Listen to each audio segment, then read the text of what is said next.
Selamat pagi semuanya. Perkenalkan, nama saya Riwa Rambuhada Enda.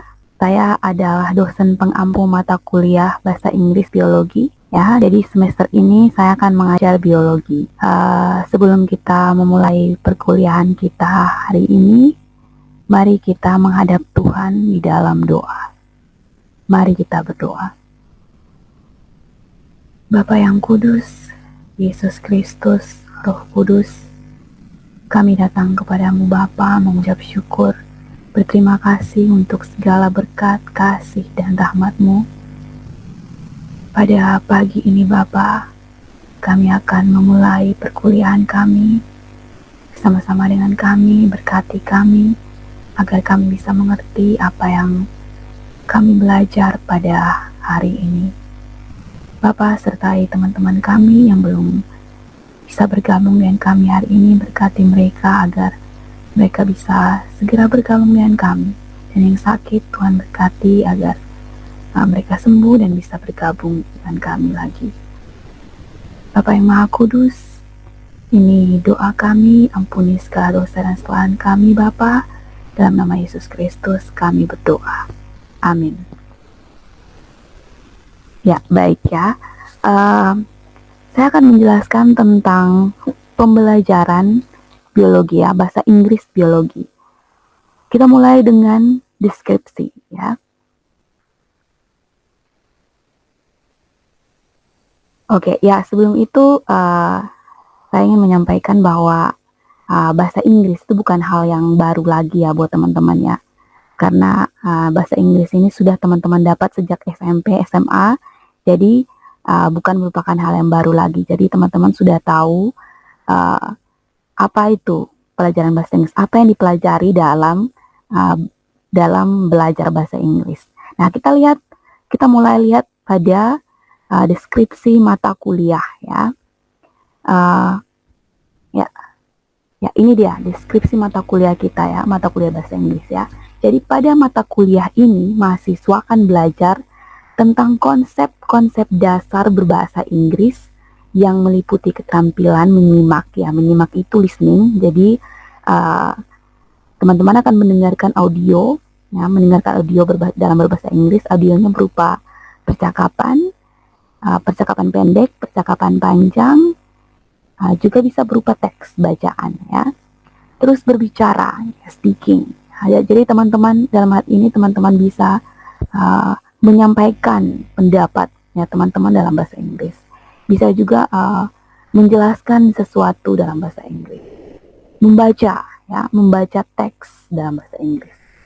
Menulis atau writing. Jadi menulis dalam bahasa Inggris. Pada mata kuliah ini mahasiswa menerapkan konsep dasar berbahasa tersebut ya. Konsep dasar yang tadi yaitu listening, speaking, reading, dan writing dalam mengungkapkan ide dan pikiran secara lisan maupun tertulis dalam kehidupan akademik yang berhubungan dengan biologi, yaitu deskripsi mata kuliah kita. Ya. Intinya adalah bahwa berbahasa Inggris itu berhubungan dengan keterampilan berbahasa, yaitu listening, speaking, reading, dan writing. Selanjutnya ada materi ya, ada beberapa materi yang akan kita pelajari semester ini ya dalam pembelajaran bahasa Inggris biologi.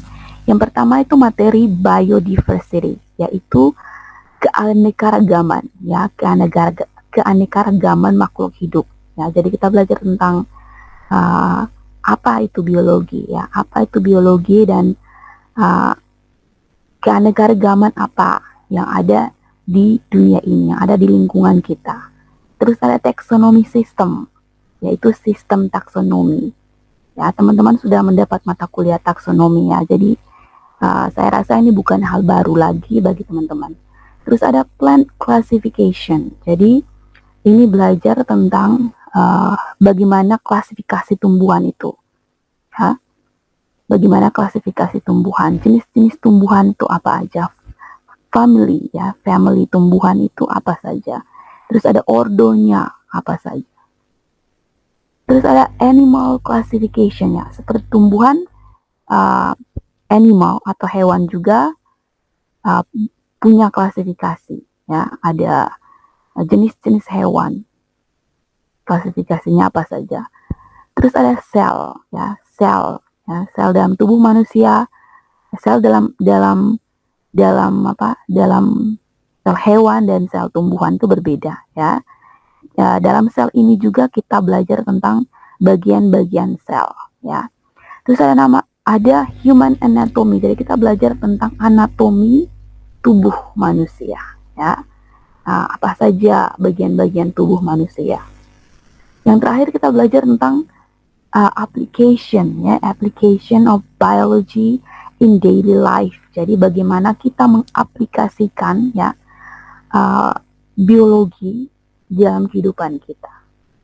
Jadi kita belajar tentang apa keuntungan, jadi apa kegunaan biologi dalam kehidupan kita, dalam kehidupan manusia. Ya, jadi dalam semua topik ini, ya, dalam semua materi ini akan ada 4 keterampilan berbahasa yang sudah sebutkan tadi di deskripsi mata kuliah, ya. Jadi ada listeningnya, ada readingnya, ada speakingnya, ada writingnya, ya. Selanjutnya kemampuan akhir yang diharapkan. Jadi apa yang diharapkan oleh mahasiswa? Jadi apa yang mahasiswa dapatkan? Apa yang saya harapkan mahasiswa dapatkan dalam mata kuliah ini, ya? Mahasiswa mampu mengaplikasikan keterampilan bahasa Inggris, ya, keterampilan berbahasa Inggris seperti listening, reading, speaking, writing yang tadi ini, ya, dalam pembelajaran biologi. Jadi mahasiswa mampu atau bisa mendengarkan percakapan bahasa Inggris, ya. Reading, membaca teks bahasa Inggris, memahami bacaan. Speaking, ya, bisa berbicara, menjelaskan dalam bahasa Inggris. Writing, menulis dalam bahasa Inggris. Dan mahasiswa mampu mengembangkan diri dan bersaing di tingkat nasional maupun internasional, ya. Jadi jika mahasiswa, jika kalian sudah bisa menguasai 4 keterampilan ini, listening, reading, speaking, writing, teman-teman bisa bersaing di tingkat nasional ataupun di tingkat internasional, ya. Ya, saya harapkan mahasiswa bisa mengaplikasikan keterampilan ini, jadi bisa mampu untuk memahami, punya skill di dalam berbahasa Inggris, ya. Oke, metode pembelajaran. Jadi dalam metode pembelajarannya dalam situasi sekarang ini ada COVID-19 dan kita semua masih harus menjaga jarak. Terus kita juga harus tidak boleh berkumpul, tidak boleh melakukan perkuliahan di dalam kelas. Jadi kita melakukan, jadi saya menggunakan model blended learning, ya. Blended learning ini yaitu campuran antara model daring, ya, jadi daring online dengan model pembelajaran tatap muka yang pakai virtual meeting itu, ya. Jadi menggunakan Google Meet atau Zoom. Ya, saya menggunakan daring itu dan Google Meet, ya. Kalau daring itu saya menggunakan Google Classroom, ya. Teman-teman sudah ikut, ya, di Classroom, ya, Classroom bahasa Classroom pembelajaran bahasa Inggris biologi, ya. Sudah masuk ke dalam, sudah follow, sudah join, ya. Dan kita melakukan pertemuan virtual, ya. Ada pertemuan virtual. Nanti tugas-tugasnya akan saya kirim melalui Google Classroom, ya. Dan untuk penjelasan materi, pembahas materi, kita akan bertemu di Google Meet, ya. Oke. Nah, metode yang saya gunakan metode ceramah, ya. Ini saya akan menjelaskan sesuatu, ya. Saya menjelaskan sesuatu itu saya kasih ceramah. Setelah itu kita akan berdiskusi, ya. Kita akan berdiskusi Terus teman-teman juga berdiskusi dengan teman-teman yang lain ya. Terus melakukan tanya jawab. Saya akan tanya dan teman-teman jawab. Ya. Demonstrasi. Nah, demonstrasi ini teman-teman melakukan speaking, ya, melakukan speaking, menjelaskan tentang topik. Ya, saya memberikan topik, menjelaskan tentang topik tertentu atau menjelaskan tentang istilah tertentu, menjelaskannya dalam bahasa Inggris dan latihan. Ya, saya akan memberikan latihan-latihan juga. Ya. Nah, itu metode pembelajaran kita. Sistem penilaian, ya, kita masuk di sistem penilaian. Bagaimana saya menilai mahasiswa, ya? Teknik penilaian yang pertama itu teknik penilaiannya, ya. Dalam teknik penilaian ini saya memberikan tugas, ya, saya memberikan penugasan terstruktur, ya. Penugasan ini penugasan secara individu, ya. Terus ada tes tertulis, ya. Selain penugasan, ya, ada tes tertulis. Jadi saya memberikan tugas, teman-teman mengerjakan tugas. Terus ada tes listening, ya. Saya memberikan kertas kerja, ya, kertas kerja yang ada blank, ada yang kosong di dalam satu kalimat misalnya, ya. Nanti saya akan buka audio dan teman-teman silahkan mengisi apa yang kosong di dalam kalimat atau teks itu, ya. Seperti itu, ya. Terus ada tes lisan. Nah, tes lisan di sini teman-teman menjelaskan istilah-istilah biologi, ya, menjelaskan atau memberi contoh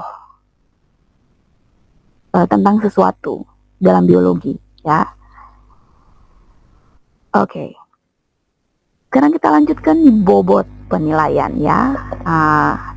Bobot penilaian itu dari 100%, ya. Saya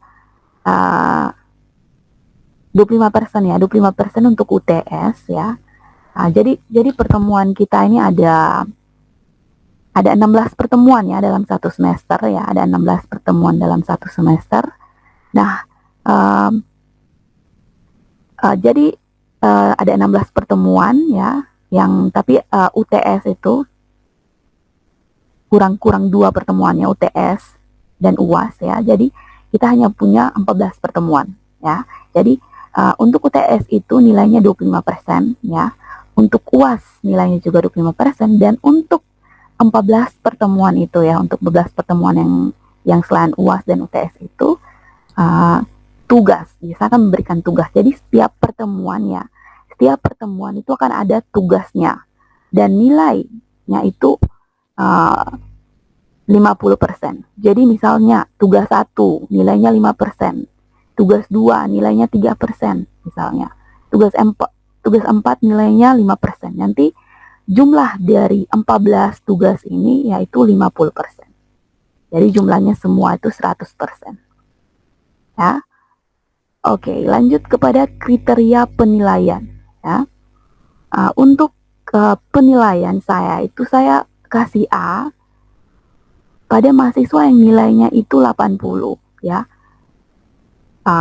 Lebih atau sama dengan 80, itu saya kasih nilai A.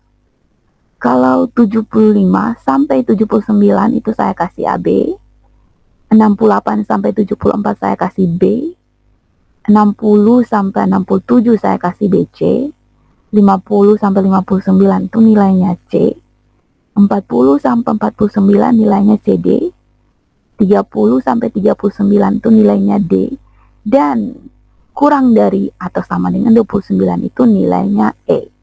Jadi saya harapkan tidak ada dari teman-teman ini yang dapat C, ya, C, D, E. Saya harap semua nilai paling rendah itu BC, ya. Paling bagus semua kalau dapat A, ya. Oke. Ya, selanjutnya kita masuk kepada indikator penilaiannya. Apa yang saya nilai, ya? Yang saya nilai adalah mahasiswa mampu mendengarkan audio dengan baik, ya. Jadi saat saya membuka audio, teman-teman mendengarkan dengan baik dan bisa menjawab pertanyaan berdasarkan audio. Ya, biasanya pertanyaan yang saya berikan yaitu saya akan kasih teks, ya, teks berbahasa Inggris, dan saya akan ada yang blank ya, atau ada yang kosong di setiap, ada gap yang kosong di setiap teks. Itu bisa 10 sampai 15 nomor. Setelah audio dibuka, teman-teman silakan mengisi yang kosong itu ya. Oke. Selanjutnya yang kedua, mahasiswa mampu menerjemahkan teks berbahasa Inggris ke bahasa Indonesia. Nah, ini biasanya tugas yang ini saya akan share-nya di Google Classroom ya. Saya akan share teks dahulu ya. Teksnya akan saya kasih di Google Classroom dan teman-teman menerjemahkan ya, supaya teman-teman bisa memahami apa maksud dari teks ini, atau apa maksud dari bacaan yang saya berikan ya. Selanjutnya, mahasiswa mampu menjawab pertanyaan berdasarkan teks ya. Jadi setelah ada teks ya, nanti ada pertanyaan ya, ada pertanyaan ini untuk agar mahasiswa mampu memahami bacaan ya, memahami bacaan apa maksud dari bacaan ini ya. Jadi akan ada teks, dan itu biasanya sampai 5 sampai 10 nomor teksnya ya. Jadi teman-teman silakan mengerjakan teks, dengan itu teman-teman bisa lebih memahami apa maksud dari bacaan itu ya. Selanjutnya, mahasiswa mampu mengucapkan atau menyampaikan pernyataan tentang istilah-istilah biologi dalam bahasa Inggris. Nah, ini penilaian speaking ya. Jadi siswa menyampaikan atau mengucapkan atau menjelaskan sesuatu, atau menjelaskan apa istilah-istilah, atau menjelaskan sesuatu sesuai dengan topiknya, atau menurut pendapatnya teman-teman apa ini gitu, sesuai topik ya. Terus mahasiswa mampu menulis istilah-istilah biologi dan penjelasannya dalam berbahasa Inggris ya. Jadi selain speaking ya, teman-teman juga menjelaskan dalam bentuk tertulis ya. Bisa dalam bentuk paragraf. Jadi menjelaskan apa maksudnya, menjelaskan topik ini atau istilah ini apa maksudnya, dijelaskan, dikasih contoh ya dalam bentuk tulisan. Ya, oke, baiklah. Ini penjelasan saya untuk hari ini ya, penjelasan saya tentang perkuliahan kita. Kita akan masuk pada pertemuan pertama kita hari ini ya. Pertemuan pertama kita akan bahas tentang biodiversity ya. Ya, apakah sudah terlihat ya? Oke ya, ini materi kita hari ini ya, pertemuan pertama ya. Nah, kita akan membahas tentang introduction to biology ya, introduction to biology ya. What is biology? Ya, ini ada kata-kata sukar ya, kata-kata ini ada dalam bacaan ya. Saya akan membacakan bacaan ini. Saya akan baca dan teman-teman dengar ya, perhatian ya, memberi perhatian supaya teman-teman bisa mengikuti apa yang sudah saya baca, dan nanti teman-teman akan menjawab pertanyaan di bawah. Study of living things ya. Biology is the study of life. When you study biology, you will learn about all of the different kinds of living things. You will learn where they live, what they are like, how they depend on each other, and how they behave. One of the main ideas in biology is that living things depend on each other. They are part of what is called the balance of nature. All living things interact with other living things and with the world they live in. Without this relationship, nothing would survive. Humans need plants and animals to supply us with food and raw materials, such as wood, oil, and cotton. The study of one living always involves studying other living things. Knowing how human life depends on nature and other living things is the only way humans can expect to understand how to keep Earth healthy. With this knowledge, researchers can find ways to prevent diseases. Scientists can also find ways to help save living things that are in danger of becoming extinct and solve other problems. Sometimes it is difficult to tell the difference between living and non-living things. At times, non-living things have one or more of the characteristics of life, but it is necessary to have all of the characteristics of life to be considered living. Things that have all the characteristics of life are known as organisms. All organisms are made of one or more cells. Each cell contains the genetic material, DNA, that has the information needed to control the life processes of the organisms. Silakan Delphi menjawab pertanyaan nomor 1, baca soalnya dulu dan jawab pertanyaannya. What is biology? Biology is the study of life. Oke ya, biology is the study of life. Oke, number 2. Silakan dibaca dan dijawab pertanyaannya. What kinds of things do you learn in biology? I learn about different kinds of living things. Ya, coba ulang.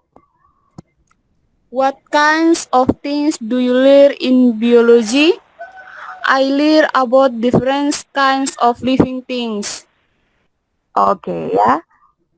Oke ya, jadi in biology we learn about the different kind of living things. Okay, the last one, number 3. How do people keep their earth healthy?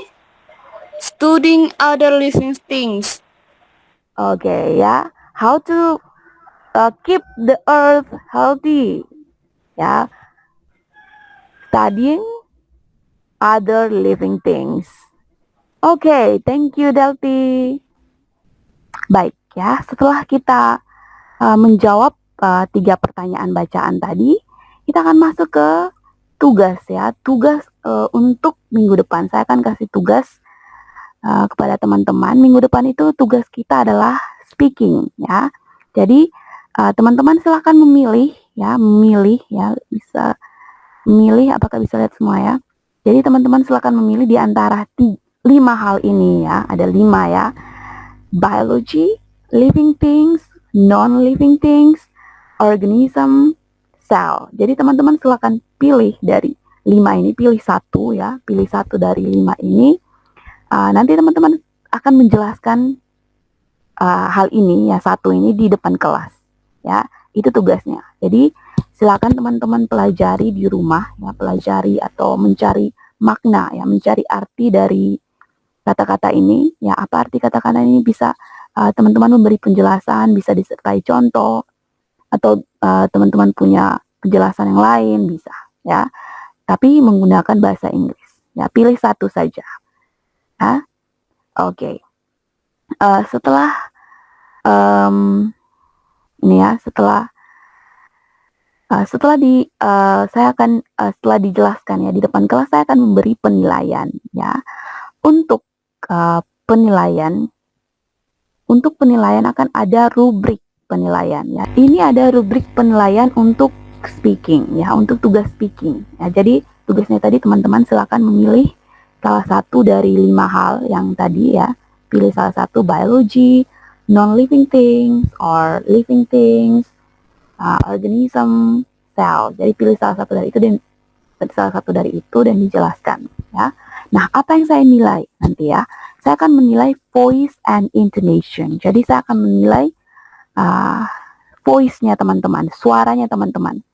Apakah teman-teman menyampaikan sesuatu, menyampaikan penjelasannya teman-teman itu dengan suara keras atau tidak ya. Jadi kalau suaranya tidak keras, saya tidak bisa dengar ya, bagaimana saya bisa nilai ya? Ya, terus ada intonation ya, jadi voice and intonation. Jadi menyampaikan sesuatu dengan intonasi yang tepat ya, intonasi yang tepat. Jadi pause-nya di mana misalnya. Ya, pause-nya di mana, titiknya di mana, teman-teman tahu, komanya di mana. Jadi menyampaikan sesuai dengan intonasi ya. Terus ada affluence ya. Affluence itu bagaimana teman-teman menyampaikan sesuatu dengan lancar ya, menyampaikan dengan lancar. Jadi tidak gugup ya, maksudnya tidak di tengah-tengah penjelasan tiba-tiba teman-teman berhenti lama gitu, atau tiba-tiba teman-teman apa ya, saya lupa gitu ya. Jangan seperti itu ya. Nah, terus ada accuracy ya. Accuracy, apakah yang teman-teman sampaikan ini akurat tidak? Apakah benar yang teman-teman sampaikan ini atau tidak? Apakah kita sebagai pendengar, saya sebagai pendengar bisa mengerti yang teman-teman sampaikan atau tidak ya? Apakah saya bisa tahu, apakah saya bisa paham? Jadi itu accuracy, jadi ketepatan menyampaikan sesuatu, ketepatan menyampaikan atau membuat pendengar bisa memahami apa yang ingin disampaikan oleh speakernya atau pembicaranya. Terus ada pronunciation ya. Pronunciation itu bagaimana pelafalannya, jadi bagaimana pengucapannya. Apakah teman-teman mengucapkan bahasa Inggris itu dengan baik? Misalnya biology, misalnya teman-teman bilangnya biologi, ya harusnya biology. Jadi seperti itu, pengucapannya seperti itu. Jadi silakan teman-teman berlatih di rumah ya, berlatih cara pengucapan yang baik, berlatih cara pengucapan yang benar ya. Oke ya, dari itu voice and intonation itu jumlahnya 25 ya, 25. Kalau suaranya tidak keras dan tidak saya mengerti, bisa aja saya taruhnya misalnya 10 misalnya, atau 5 misalnya, saya tidak bisa dengar teman-teman ngomong apa misalnya ya. Terus ada affluence. Affluence itu nilainya juga 25 ya. Jadi kalau teman-teman saat menjelaskan banyak diam gitu, banyak saya lupa apa ya, bentar ya Bu, seperti itu misalnya ya, bisa aja saya taruhnya 5 atau 10 ya, nilainya bukan 25 lagi. Terus ada accuracy ya, saya tidak mengerti apa yang teman sampaikan misalnya, saya kurang mengerti ya, disampaikan dengan kurang jelas misalnya, itu bisa saya taruh 5 atau 10 di sini ya, atau 20 ya. Terus ada pronunciation. Kalau pronunciationnya bagus, saya kasih nilainya 25 ya. Kalau pronunciationnya tidak jelas misalnya biology, teman-teman bilangnya biologi, nanti saya taruhnya 5 ya. Nah, jadi dari semua ini ya, 25 nilainya itu 100. Jadi silakan teman-teman belajar mengucapkan ya, pronunciationnya, terus belajar cara menyampaikan atau menjelaskannya dengan baik ya. Oke, saya kira hari ini cukup sampai di sini ya. Silakan teman-teman mengerjakan tugasnya, mempelajari tugasnya untuk minggu depan. Kita akan tes speaking ya, tugas speaking. Oke, baik. Apakah ada yang ingin bertanya ya? Baik, kalau tidak ada, kita akan menutup pertemuan kita hari ini ya. Untuk menutup pertemuan kita berdoa. Mari kita berdoa. Bapa yang kudus, Yesus Kristus, Roh Kudus, terima kasih untuk segala berkat dan rahmat-Mu Bapa. Engkau telah bersama-sama dengan kami saat kami belajar hari ini. Biarlah apa yang kami pelajari berguna bagi kehidupan kami hari ini dan seterusnya Bapa. Biarlah kami memahami apa yang telah kami pelajari dan melakukannya dalam kehidupan kami. Bapa, kami akan melakukan kegiatan kami selanjutnya hari ini. Engkau berkati, Engkau bersama-sama dengan kami selalu. Bapa, ini doa kami dalam nama Yesus Kristus kami berdoa. Amin.